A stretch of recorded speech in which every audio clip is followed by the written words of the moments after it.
Olivia, darling, you simply can't be serious about this boutique thing. My mother's voice dripped with the particular brand of disappointment she'd perfected over years of social climbing.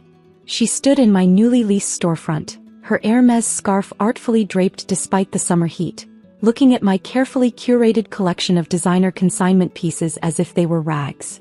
At 32, I was supposed to be following in my family's real estate dynasty footsteps. Instead, here I was opening Second Chance Luxury, my high-end consignment boutique in downtown Manhattan's fashion district. The lease is signed, Mom. I continued arranging a vintage Chanel suit, deliberately not mentioning that I own the entire building through one of my holding companies. The grand opening is next week. My brother Marcus chose that moment to swagger in, his custom-made Italian suit matching his inflated ego. As the crown prince of Harrison Properties, he never missed an opportunity to remind me of my place in the family hierarchy. Baby sister, he smirked, running a finger along a display shelf and checking for dust. Still playing dress-up shop? You do realize Dad's practically dying of embarrassment at the club, right? A Harrison selling used clothes. I bit back the urge to tell him that while he was busy playing real estate mogul with Daddy's money, I'd quietly built Metropolitan Holdings into one of the largest property investment firms in New York. My boutique? It was just the perfect cover, a way to keep my family underestimating me while I acquired building after building, including many of their most prized properties. These aren't just used clothes, Marcus, I replied, adjusting a Dior handbag's position. These are curated vintage pieces. There's a market for it. A market. He laughed, the sound echoing off the exposed brick walls I'd personally selected during the renovation. The only market that matters is real estate. God, Liv, you had a degree from Wharton and this is what you do with it. If he only knew that I'd used that degree to build an empire right under their noses. While they thought I was just running a boutique, I was orchestrating some of the biggest real estate deals in the city's history. Speaking of real estate, Mom interjected, your father's concerned about the Harrison building lease renewal. The rates are going up astronomically, and the new owner is being absolutely ruthless about negotiations. I suppressed a smile, remembering the stack of documents on my other desk, my real desk in the penthouse office of Metropolitan Towers. The Harrison building, my family's pride and joy, their corporate headquarters for 3 generations, had been one of my first acquisitions through a series of shell companies. That's terrible, Mom, I said, carefully maintaining my concerned expression. Have you met the new owner? Marcus snorted. Nobody has. Some mysterious corporation called Metropolitan Holdings. Probably some foreign investors trying to push us out. But Dad will handle it, he always does. Little did they know that dear old Dad had been trying to reach me, or rather my alter ego, for weeks. The lease renewal terms I'd sent were deliberately steep, designed to force a very specific conversation. I'm sure he will, I murmured, watching my brother inspect the price tag on a Valentino dress with obvious disdain. $7,000 for a second-hand dress? He shook his head.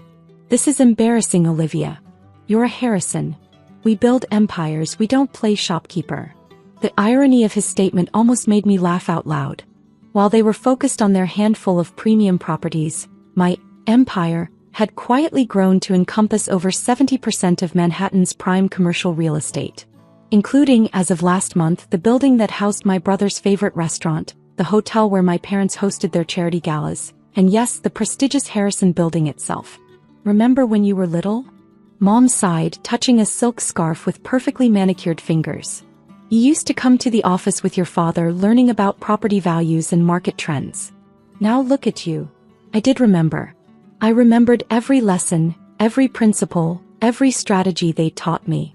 I just applied them on a scale they never imagined while they were busy underestimating me.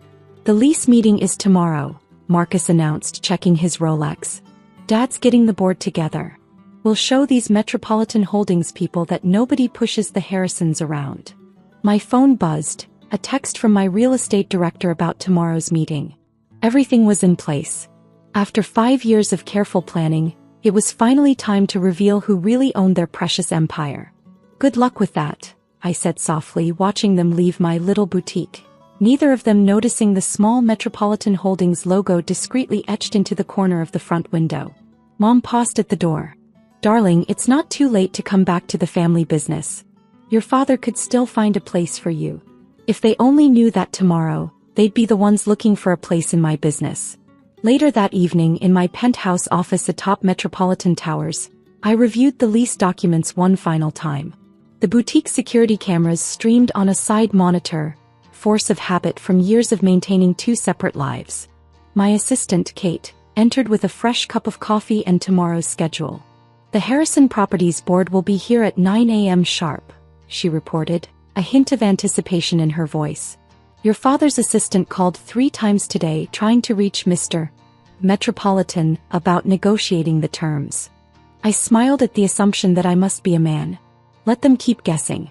Did you arrange everything as I asked? Yes, Ms. Harrison. The conference room is set up exactly as specified. Security has been briefed and the documents are ready. She paused, then added with a slight smirk, I also had your nameplate installed on the building's main entrance. It's covered for now, but tomorrow. I walked to the floor-to-ceiling windows, looking out over the glittering city, my city, though few knew it. Below, I could see my boutique's lights still on, the evening staff handling the late customers. The perfect cover story running smoothly as always. 5 years, I mused, more to myself than Kate. 5 years of them laughing at my little shop, while I bought up half of Manhattan. 5 years of listening to them brag about their empire, while I built something 10 times bigger. My phone buzzed, a text from Marcus, family dinner next week. Might be your last chance to come to your senses before Dad writes you off completely. I set the phone down without replying. Tomorrow would be response enough. The next morning I arrived at Metropolitan Towers through my private entrance, dressed in a power suit that cost more than most of the pieces in my boutique. Kate met me with a briefing. The Harrison Properties team is in the main lobby. Your father's trying to throw his weight around with security, demanding to see Mr. Metropolitan immediately. She handed me a tablet showing the lobby security feed. Sure enough, there was my family looking importantly impatient. Let them wait 10 minutes, I instructed, settling behind my desk. Then bring them up.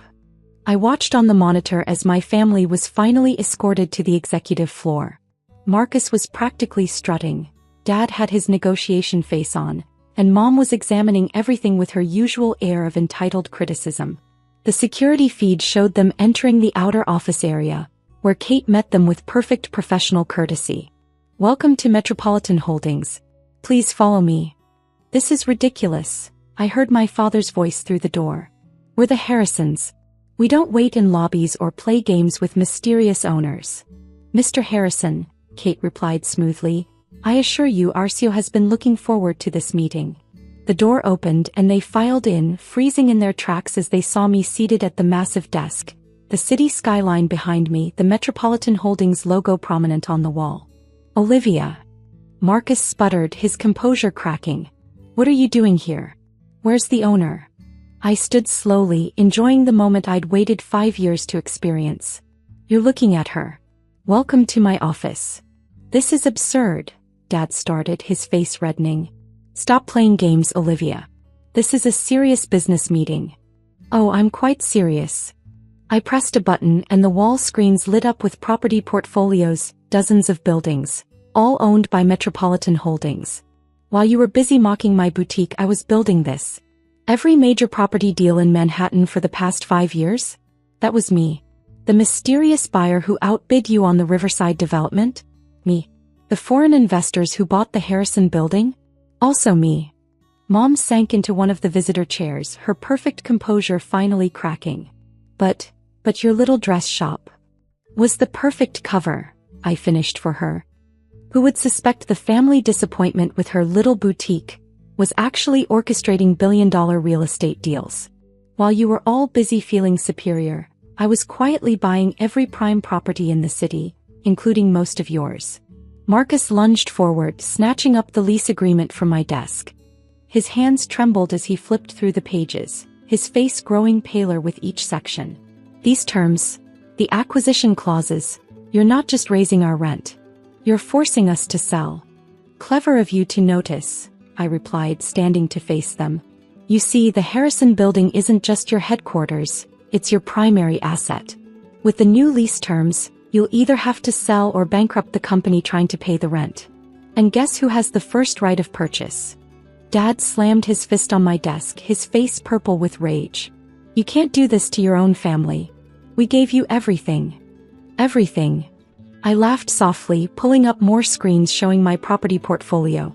You gave me criticism, mockery, constant reminders that I was a disappointment. But you also gave me something else, an education in real estate.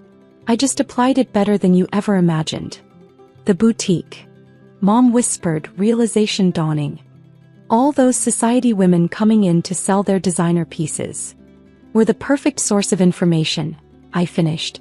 Amazing what people will reveal while discussing their vintage Chanel. Every divorce, every financial trouble, every desperate need to sell property quickly, I heard it all.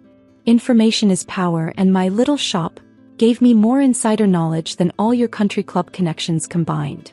I pressed another button, and the screens showed live security feeds from my properties across the city. The Richardson Tower? The Plaza Shopping Complex? Also mine. That new development on Fifth Avenue you've been trying to get into, Marcus? I own that too. But the money, Marcus protested weakly. Starting all this would have taken millions. I trust fund, I said simply. The one you all laughed at me for wasting on a boutique. I invested every penny in my first building, then leveraged that into the next and the next. While you were busy showing off your corner office in the family building, I was quietly building an empire that makes Harrison Properties look like a corner store. Kate entered with a fresh stack of documents. The updated ownership transfer papers, Ms. Harrison. And the board is waiting for your call. Dad's face went ashen. The board? Our board. No, father. My board. You see, I don't just own your building, I own controlling interests in most of your partner companies too. That's what today's meeting is really about. Harrison Properties is about to be absorbed into Metropolitan Holdings. I sat back down, gesturing to the papers. You have two choices. Sign the merger agreement and keep your positions under my leadership, or fight me and lose everything. Either way, the Harrison real estate empire now belongs to me. Mom found her voice, though it quavered. All those family dinners listening to us talk about business. You were gathering intelligence? Every time you bragged about a deal, I was 3 steps ahead. Every time you mocked my boutique, I bought another one of your properties through shell companies. I learned from the best. After all, I just improved on your methods. Marcus slumped into a chair. The charity galas, the social events at your shop were excellent networking opportunities. Did you really think I was just selling dresses? I was selling an image, the harmless little sister who couldn't hack it in real estate. And you all bought it completely. I stood and walked to the window, looking out at my city. The lease renewal is just a formality. By the end of today, Harrison Properties will be a subsidiary of Metropolitan Holdings. You can either adapt to working for me or clear out your offices. Your choice. The silence in the room was deafening. Finally, Dad picked up the pen, his hand shaking slightly. You outplayed us all, he said quietly, signing the papers.